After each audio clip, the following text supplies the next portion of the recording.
So what we're going to do is we're going to do some beans for refried beans. So the first thing we start with is beans. So in this beans, we're going to measure them out and we're going to soak them overnight. So I'm just going to measure out how many we've got here.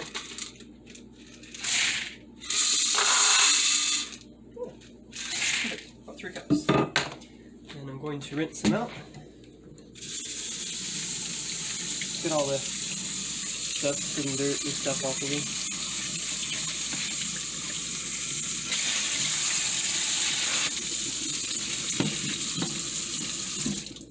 I just kind of pick through them and see if there's any that don't look very good, like that one. Doesn't look very appealing.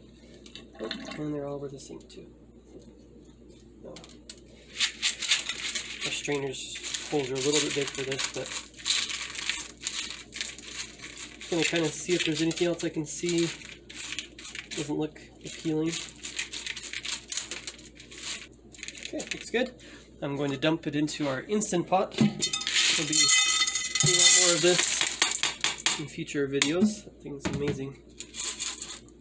And then this is just for soaking, so I'm not going to worry about measuring the water. So we'll just drain it off anyway. So I'm just going to fill it up about halfway.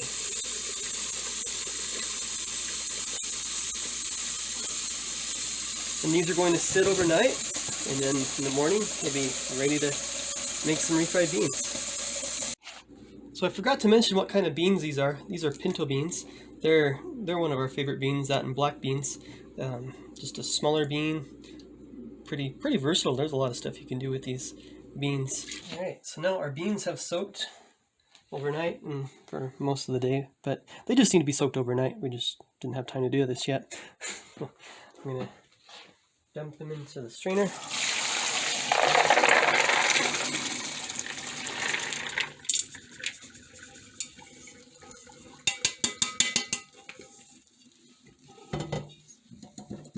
Off a bit.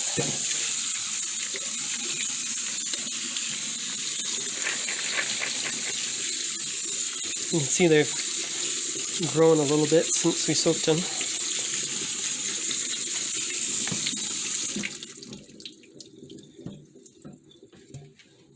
Back in again.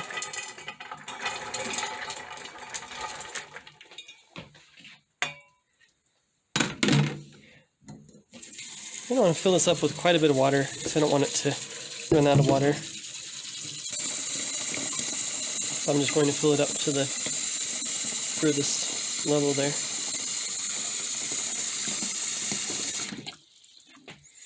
And then put it in the Instant Pot.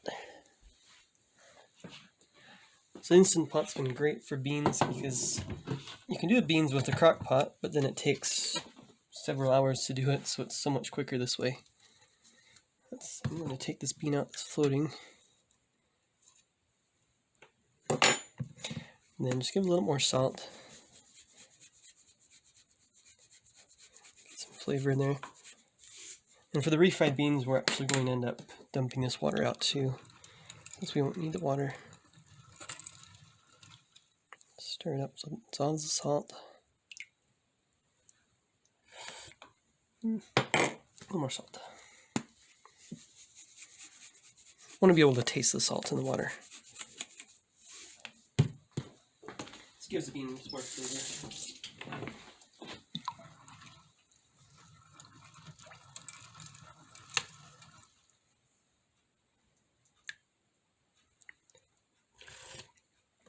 There we go, that's better.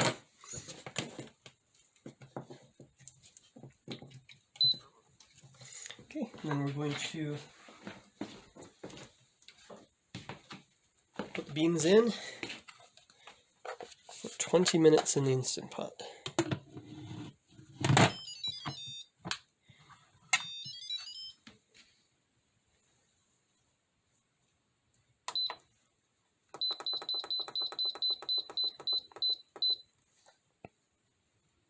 Okay, and then we'll let it go.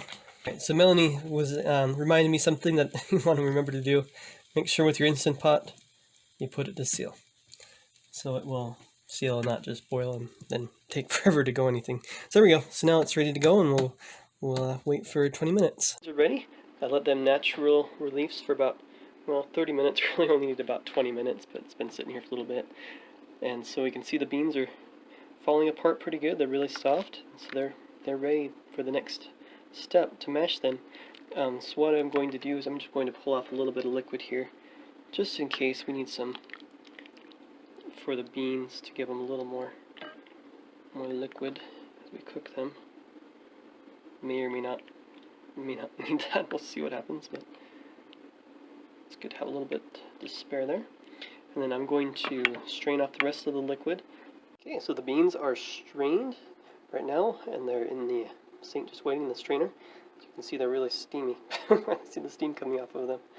Then I'm just going to let them sit for a little bit, and I'm going to come over here, and I'm going to get some stuff going in our pan.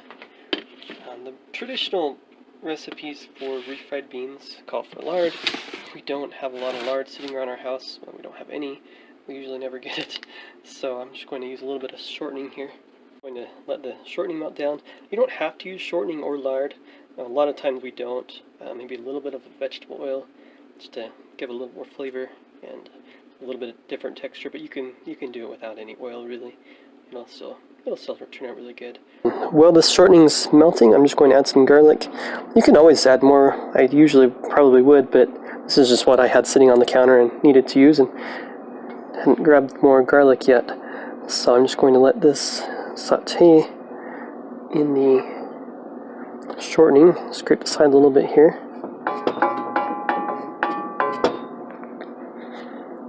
And then we'll, whoops, sorry. Multitasking here never works, right? So there we go. So it's going to kind of stir around a little bit. Saute just a touch. Okay.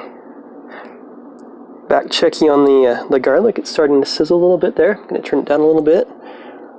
And I'll be adding the onion soon. In the meantime, I am going to add a little bit of coriander here. I'm just going to toast it. So coriander, really fun spice. I just started using this last year, and it's been really cool actually. A lot of things you can do with it. It's just the seeds of cilantro. So my mom had a bunch of cilantro that went to seed, which cilantro goes to seed really fast. So if you ever had cilantro that goes to seed, don't be discouraged, because the coriander is a really wonderful spice. It has kind of a citrusy smell to it. It's really flavorful. I wish you could smell it right now as it roasts it. I guess if you roast it, it brings out the flavor a little bit more.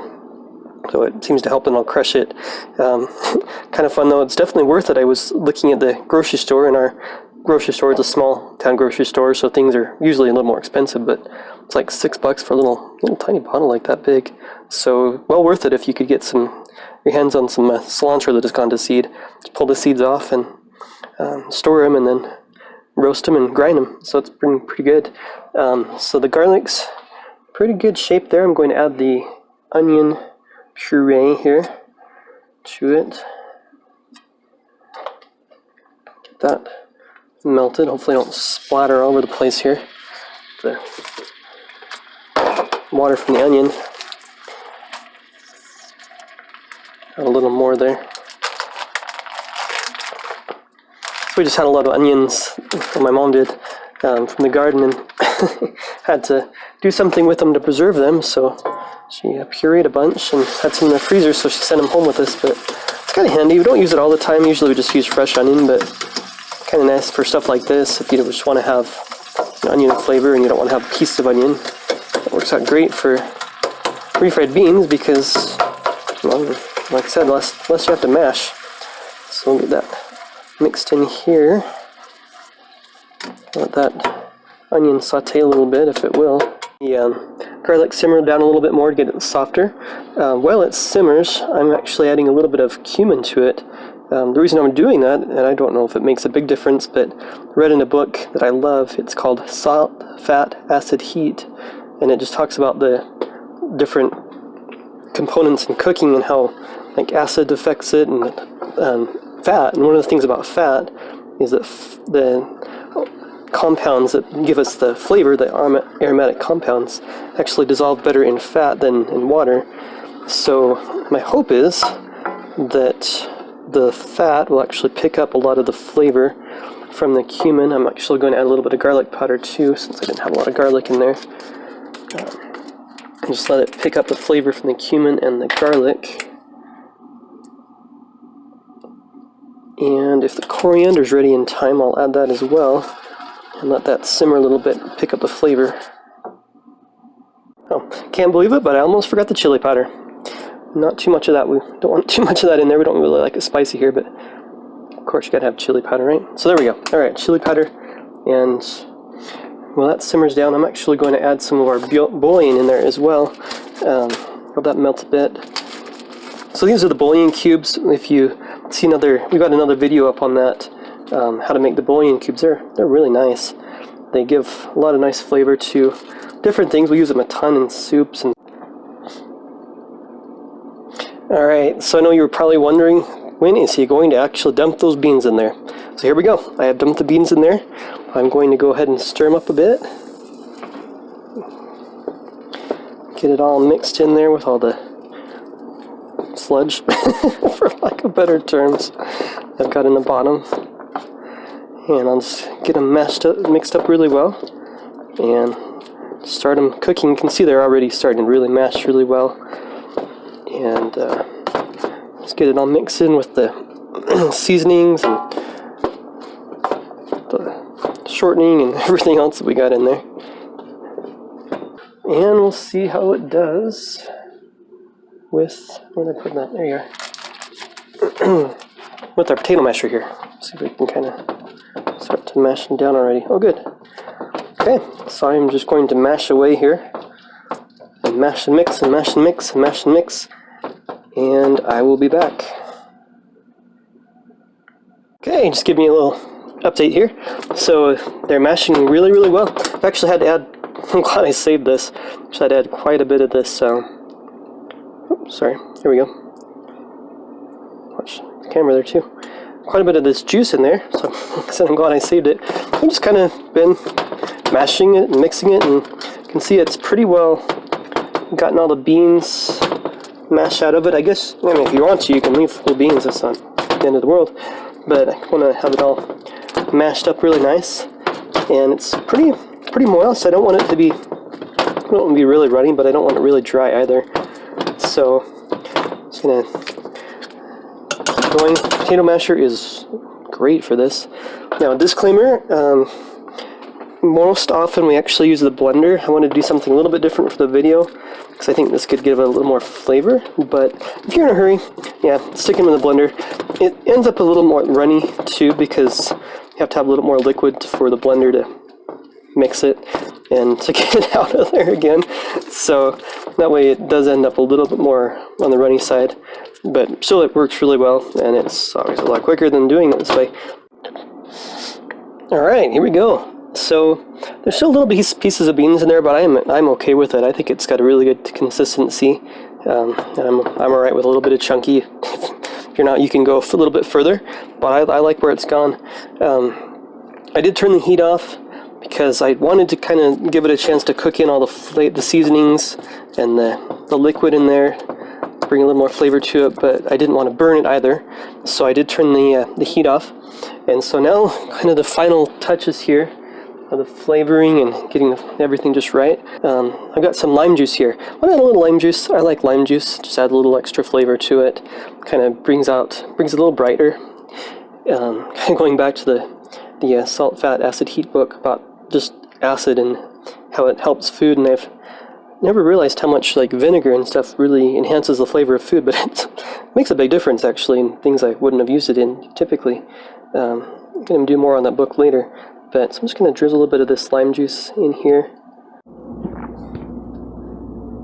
So I was looking at these beans and thinking back to when I used to work at a fast food restaurant. They actually made their own beans, and I was on the taco line. And my manager used to come along quite a bit of times, and I would be occupied with other things and look at my beans and stir them up and say, "Hey, your beans are getting a little dry there, and you have to add water." And that happened a lot, so I neglected the beans a lot. So I was looking at my beans thinking, you know, maybe let's do it look a little on the dry side still.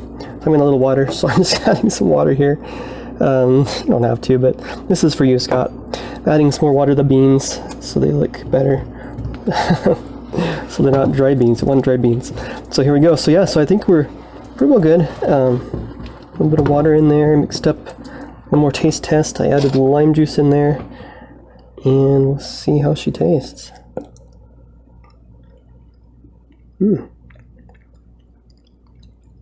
I like it. Good flavor.